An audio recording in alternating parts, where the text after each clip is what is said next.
Welcome back, everybody. If you can grab a seat, we'll get started with our afternoon session. Moving away from capital markets, actually this year, it was quite a Yale affair. My firm was involved in financing the Dream Hotel in Hollywood, and Jessica Bailey, who was in a morning panel, did the C-PACE financing on that. And the hotel was ultimately owned by a SOM executive MBA grad, Vincent Chen, through the relevant group. But Dream Hotels as a concept was the brainchild of Mr. Sant Chatwal, who I've gotten to know. And he's quite a profile in entrepreneurship. So Poornima, who I introduced earlier, who works with me at LCP and has been instrumental not only in organizing this conference, but in our developing a relationship with Mr. Chatwal, will be interviewing him now. So please welcome Poornima and Sant. Thank you. Well, thank you everyone for coming in today. I hope you all are enjoying the conference so far. Yeah? Yeah. Come on, post-lunch, like need a little bit more energy than that. But perfect, excellent. So actually, this is going to be a little bit different from the other sessions from today, only because here we're going to be talking about Mr. Sant Chatwal's, basically his career trajectory, as opposed to just talking about the dream itself. So first of all, Mr. Chatwal, thank you once again for being here. Before we go into the hotel side of the business, I would like to start from when you had moved to the US from Africa back in the mid-70s. You first dabbled into the restaurant business. How was that like? And what were the challenges that you faced during those times? That's very true. I came to this country in '78 and started the first restaurant, Bombay Palace, Indian restaurant, in the Rockefeller Center. What I did over there, I made it sure that I hired the most professional chef, the cook, the GM. I had brought a passion to make sure I do the best. It was not a question of starting one restaurant. My whole idea was to start a chain of restaurants. So Bombay Palace was the name, Rockefeller Center in front of Club 21, 2-floor, 10,000 square feet. I got the chef from the Taj Hotel from India. I got the best GM from Gaylord. I got the doorman for Veeraswamy restaurant from London, 6 feet 5 inches tall. But it was not the question of that. To start with that, at that time there was a recession, 79-80, Carter was there, market was very down. But when you have brand, you have good quality restaurant. I saw in North America there is not a good Indian restaurant. Started with New York, and I never stopped after that, whether it was in Beverly Hills, and Toronto, Montreal, London, Hong Kong. And all of a sudden, in 2-3 years' time, when I saw my income had gone, when there was recession, in recession what you see, people drink more, eat more. It was a new cuisine, Indian cuisine. And of course, I did not know how to make a cup of tea myself, but I had the right team to start with that. When I saw the income go over $2.5 million, my accountant told me that you have to pay so much taxes. I said, I don't have the money. I had spent all the restaurants. He said, no, you got to find something. I said, what can I do? He said, buy hotels. So I had only 4 or 5 months. I bought the hotels on phone, on Ocala, Florida, Alabama, Montgomery, Fort Lauderdale, buying the hotels to make sure I don't end up paying taxes. When I went to see the hotels over there, I saw the hotels are making money. F&B is losing money. I said, wow, this is a great concept for me to think about it because I know how to run the restaurants. So each place took me like a year or two, turn it around, get the losses of F&B out, make it break even, and then make sure started making profit. So that's where my restaurant business had grown a lot. Cash flow was coming, but slowly I got into the passion. I said, wow, hotel business is even better as long as most of the people, they don't pay much attention to F&B in the hotels. And our concept, which is coming along, we go later on, was mainly you make money in the hotel, but how do you make and print money in F&B business? And that's where the whole thing came in my mind, to turn my restaurant knowledge which into the hotel F&B business, how to improve upon that. No, that's excellent. Then you started the Dream Vision, basically. And that actually was originated by your son, Vikram Chatwal. So how did that come about, especially that time Sure. with the lifestyle brands that you want? I saw when New York, when I had some capital that time, 82, 83, 84, few $1 million profit from the restaurants, Marriott started opening a restaurant over the hotel, Marriott Hotel in Times Square. Times Square was a very bad area in 82, 83, 84. I said, Bill Marriott is doing, he bought the land, $10 square foot building hotel there. I should follow up. And I started buying hotels in Manhattan at 48th Street, 49th Street, 47th Street, everywhere started buying the hotels over there.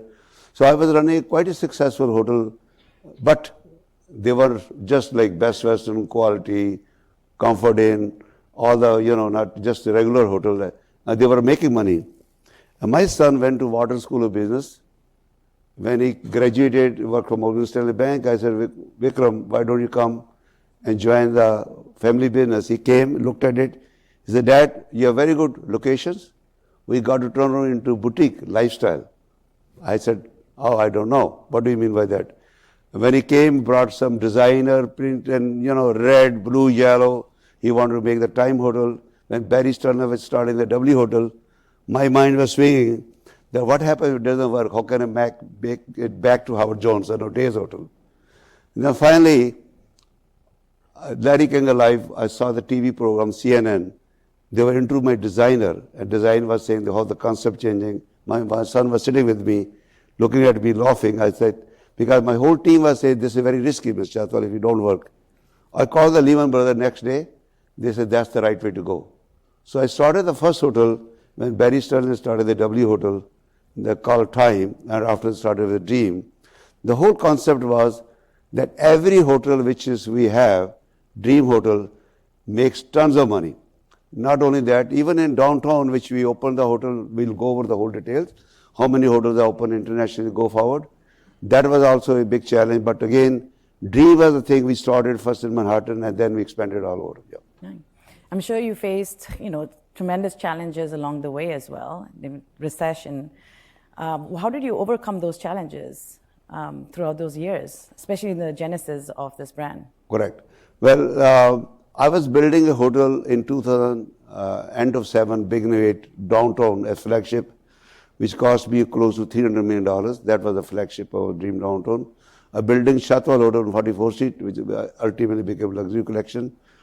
And I was building a hotel in Dream South Beach, Miami. In 2008, Lehman Brothers failed, recession came, very bad, 500 bank failed. There was no lending coming on. I looked at it, I had some capital, what to do with it? I went to HSBC, I said, this is a great concept, downtown, I'll do 28, 30 minute F&B, we have rooftop bar, we have this thing. They said, Mr. Chatwal, very risky. We can only give you $60 million, but if you can get another banker. I thought about it. If I don't do it now, I'll never be able to get my dream fulfilled. I had a passion about the dream, and I went to India. I had met the State Bank of India. I gave the presentation. I said, there's a recession. India did not have a recession. India was booming. And I really need your help. If you can provide me the same capital as HSBC, they believe in the concept. And the chairman of State Bank of India, they knew me, what success was done in the India restaurant. Our loans have been paid, everything there, not issue. They came forward. They gave me the loan, which during that time, I can tell you, end of 8 and 9, there were only few cranes in New York City. One was the Dream Downtown, one was the Times Square where I built in Chatwal. And also, Credit Suisse, when gave you the loan over there, it was the loan already started, and Miami South Beach. I built these two hotels during the recession, thinking, of course, I had to put $150 million capital. Luckily, I had whatever other assets I had sold. I put everything to that. Dream is a brand. One day it will be successful. So Dream Downtown opened in 2010. Chatwal opened in 2010. Miami opened in 2010. In 2011-12, market started turning around. And that's where F&B, even my lenders were convinced that first year in 2011, we did F&B $28 million. Rooftop bar, which is a PhD with the best view of the city, in exactly 5 years, 11 months, did $100 million liquor sale only. So our profitability from F&B, whether it was Chatwal, whether Dream, downtown or Dream Midtown or South Beach, Miami, or later on Nashville or Dream Hollywood, everywhere the bottom line of F&B made our Dream brands big success. No, and I'm sure I heard Beyonce and Jay-Z were one of your. Oh yes, it was also, patrons. it was talk of the town, rock star, everything there, and it made a big success. We, of course, W was big company, Starboard, they're making their own, but we didn't, Dream brand became a big success, and also we went internationally. So we had a ruler family in Doha. They signed the contract. We have a hotel under construction, about $400 million. Prince of Belgium, we signed one contract to put up in Belgium over there. We did a Dream in Bangkok with my own capital. We never stopped. And Dream in Hollywood, which Francis just mentioned, she financed the thing about last 2 years back. The F&B concept, when we opened with a tower, another restaurant over there, first year we did the turnaround volume, $50 million top line. So wherever we Dream have, even Dream Nashville, which we opened during COVID time, and 19, especially 20, bad year, we were still doing bottom line close to $1.8 million, $2 million COVID time, bottom line. And we refinanced the hotel during COVID time, Dream Nashville, because of the bottom line F&B and of course the hotel. So that's where, whole F&B knowledge which helps. And everywhere, whatever the brand we have, we make sure the hotel, of course, is particular design, but food and beverage should make money. That's the bottom line. Right. But you didn't stop there. You kind of ventured into a new business line, which was the Chatwal Lodge. It's an all-inclusive resort, luxury resort in the Catskills. How did you come about that vision then? Well, we just wanted to see that having been in New York City over 40 years, and I saw what happened in Hamptons, 25, 30 years back. I thought Catskill is the one which is going to come up. There was a land parcel, gated community, 2,500 acre land. We bought that, and there are 2 lakes, each lake is 1,000 acre, 100 feet deep. We have fresh trout stream going over the year. When we did a study, certainly first most important thing is, from the day one when I opened my first restaurant, I opened the hotel. My biggest weakness has been finding the right people. People say location, location, location. I said no. People, people, people. And that's the most important thing to have. So I can say proudly, even my CEO, J. Stein, he's been with me 33, 34 years. My CFO has been 32 years. My head of the development, 31 years. Average people in my company, they have been over 20, 25 years. So that's something which is the most important, to have the right people there. Not only that, we went to Belgium and you mentioned over there, but we expanded this brand going forward from all over, wherever the opportunities were there. We also created something new. We had our own studio. We designer, everything. Any developer comes, we give them a presentation, we show them the sites which we have, and show them how our brand is different than anybody else, that we heavily focus on F&B. And those are something which is very, very important to go forward. Yeah. Nice. So toward the tail end of last year, Hyatt completed the acquisition of the Dream Hotel brand, which includes the unscripted hotels as well. How did you choose Hyatt as the buyer? I mean, I'm sure there were other potential candidates out there as well, but why Hyatt? Sure. So I have, in my corporate office, about close to 34, 35 people. And I look at who could be the next candidate for the acquisition of Hyatt. One, of course, the core being a French company. I looked at Hilton, look at Marriott, look at ISG, and the fifth company was Hyatt. When I did a study, I looked at which company has the most executive study people. So Tom Pritzker, who started the Hyatt company, I looked at it. His president of the Hyatt, Pete Sears, he has been with him 40 years. And Mark Vuppuluri, who's now president, the CEO and over there, has been there now 18 years, but before that, he worked with Tom Pritzker another 15 years. He's over 30 years with him. And most of the executives, those people we did research, they have been Hyatt successes. This is like a family-run company. There are a lot of people staying the same, growing. And if one thing, of course, I approach Hyatt, that I have possibility, people are looking at it, but I'd like to talk to you first. My first condition was leave about the price separate. I want to make sure if you want to take this brand subject to pricing and negotiation, make sure each and every person those who work for a company has to be part of that. Otherwise, there's no transaction. They say, sure, we will, because they knew that this is a company, they built the brand, these are exactly there. You want to go forward, of course, the merger took place, everything happened, whatever they go forward. But I knew that I have my own hotel, they'll be managing, and we want to make sure the team stays. And that was the most essential part over there. When the owner of the company, Tom Pritzker, comes and spent, few hours with you over dinner and talk about what's going on, Mark, couple of us, the whole CEO, James Frankie, who was the worldwide head of the asset acquisition, everybody teamed. I found that Hyatt is more like the way I've been running my company as family company. Okay. Yeah, the values are very similar. I mean, your team has been with you for over like 3 decades. At least, John, as you mentioned, Mr. Stein as well. So I can see the overlap there. I think that the most important thing I've seen, even when I had one restaurant, 2 or 3, 4, I have one principle. Why people I don't sign any contract, I just handshake.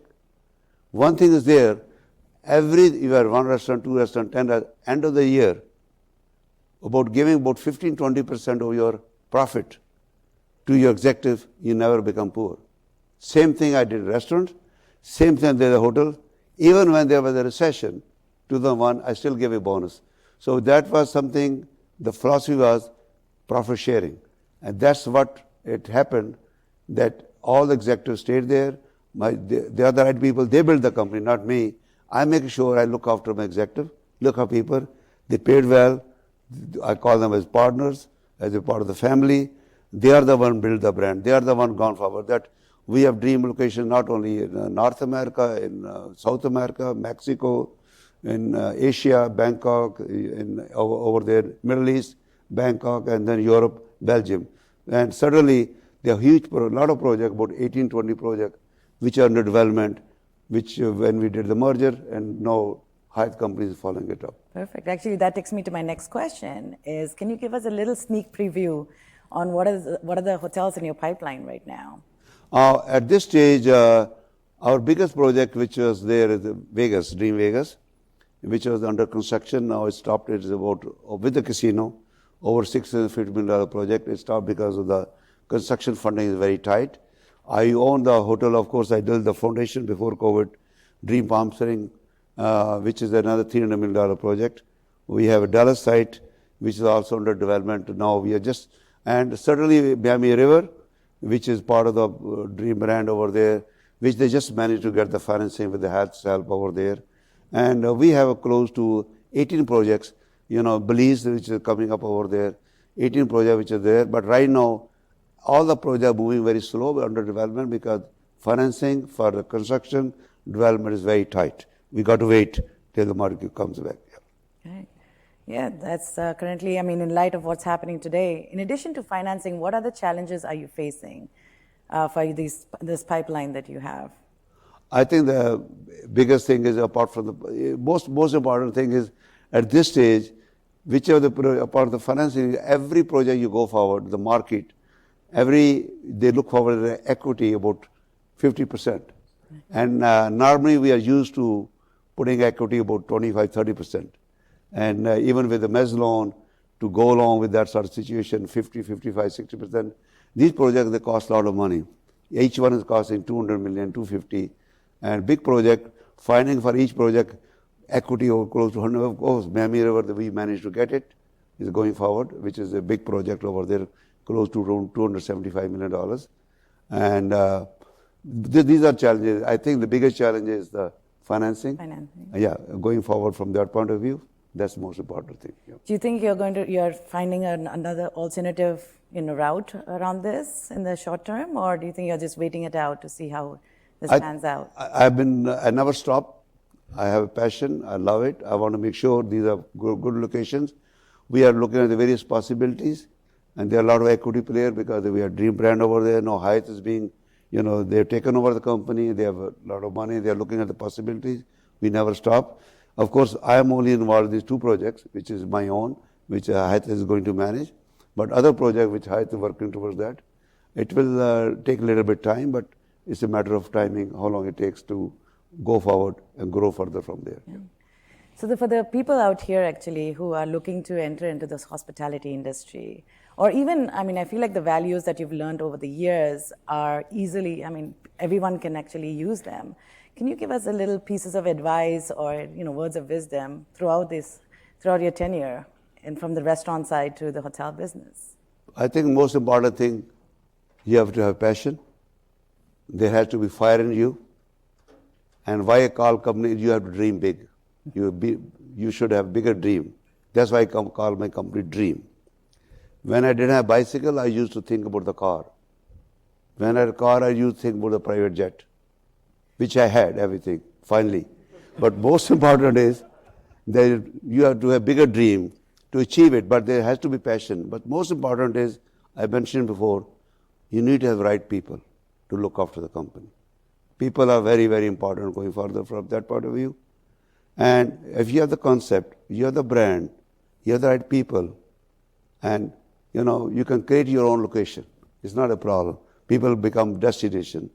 At this stage, my advice to everybody is that whatever you want to do, make sure when I have first restaurant, I opened 79 in Rockefeller Center, it made $300,000 profit. When I took the Indian food, whether it was Beverly Hills, whether Toronto or Montreal, or Atlanta, wherever I took, with London, Hong Kong, every restaurant make sure you follow up. Don't run to open more until unless you make sure each place makes money. And if one restaurant I know failed, I immediately cut your losses. It did not work, something went wrong. Don't try again. Don't put your money after losses. Stay away. So whether you start one hotel, which I did, one hotel, then 2 or 3, you got to focus on it. Having losses, it's difficult to carry it on. And whether there's F&B, other thing, or the only thing is you dream big, you have passion, you have right people. Even if you start with a small restaurant, go from there and further, you never stop. Even now, I sold my company for $300 million to Hyatt. I'm very happy with the transaction, but I never stop. I'm busy building the tour hotels, making sure I do the coordination, everything goes well. I'm still have few people working over there. So looking forward that if you think whatever you want to do, special I'm talking of the hospitality, is a tough line, it works 7 days a week. When people take it easy, you work. So certainly you'll have good fun, good enjoy, good success if you have the right people, a right brand. I created a Bombay Palace brand, Dream brand, Chatwal, whatever we have, ultimately work hard, enjoy, and there's nothing to enjoy in your own success. Absolutely. Just out of curiosity, how many dream hotels are there around the world right now? Right now we have about 11 and then about 17 are on the way. Yeah. Okay. 20, yeah. Okay, that's fantastic. So I'd like to take this opportunity to open it up for the audience for any questions for Mr. Chatwal. I believe. Thank you for your life experience, Mr. Chatwal, and it's very inspiring. My name is JR. The question I had for you, and the question that I think would be most beneficial for everybody here that stood out, was when you spoke about people and finding the right people. When you are going through that process, what are some of the values or qualities that you look for when you're initially trying to meet that right person to add to your organization? Very important. You got to look at which is the most successful. When I opened the first Indian restaurant, I looked at which restaurant is the most successful. Who's the GM? Who's the chef? Then I found somebody successful in London. I went there. Somebody from other places. Pick up, follow those people. Takes you time to bring the right people, right team. Similarly, in the hotel business, when I wanted to open up luxury hotel Chatwal, which is Starwood Luxury Collection, was part of the Hyatt, I looking around, my team which are running Dream brand, they are not something different. I found that Lowell Hotel in New York City was getting $1,100 rate, very successful. I followed that to get the GM for 1 year. I did not leave him. I asked him, write your, what you want, what you going forward. Follow up. Finally, when I took over Plaza Hotel along with my partner, then I gave him carrot. I have Plaza, we are going to manage, we are going to do this. He came and joined me. And he is the one turnaround. So finding people, if you find the right person, you got to chase them, follow up them. And it's sometime, but I never leave them. So even one of the person with dream, Michael Lindemann, who's he's the CEO of the development of the whole team.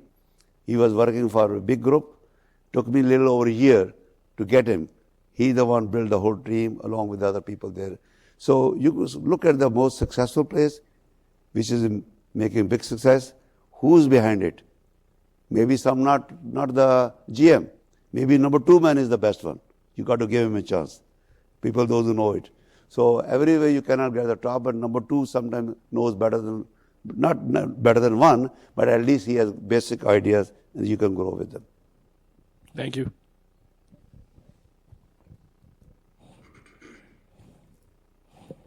Any other questions? Oh, I think I asked all the questions then. Thank you so much. Oh, we do have one. Yes, oh, sir. Todd. Sant, I was just going to ask you, obviously you've seen a big evolution. We're getting a mic there. The boutique hotel business over the last 23 years, right? How do you think the big brands, Marriott, IHG, the ones you named, how do they end up in that space in your mind? Are they going to end up with boutique brands across ultra luxury, full service, et cetera? How do you think sort of the boutique brands end up replacing the Marriott brand that we all know and some of the other more static brands, I'll call them, versus a dynamic brand like Dream? I think creating a brand, it doesn't open overnight. Which of the brand, their certain costs are there. That's what I came to know from Hyatt. That's what I came to learn from other people, even with their own experience.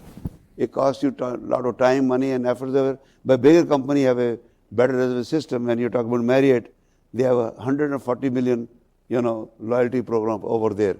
And that makes a huge difference for them when they want to grow various other brands. Same way Hilton has various over there. And Hyatt has also 40 million members. Those makes a little bit. Creating a brand takes a little time. And for us, what we created, Dream brand, the time, whatever they became unscripted, it took us a lot of time, effort, but you got to have we have put a lot of capital to make the brand happen. I opened my with own capital, Dream Downtown, cost me $300 million, Dream Midtown, South Beach, Bangkok. Luckily we had if you believe in it, you got to show that you make it success. Of course, when it's successful, I used to sell it with a long-term management contract. That's where we expanded our company going forward. But opening brand Marriott and other people over there, some brands are successful, some are not. And do you think that the big brands can create these from internally? Because as you said, we've seen Hyatt, for instance. They've bought into 4 different types of businesses they were never in before, all-inclusive, yours and others. We've seen Marriott partner with Ian Schrager, which nobody would ever thought that a Mormon would partner with a felon. But it's created all of the innovation Marriott's had in the last 15 years.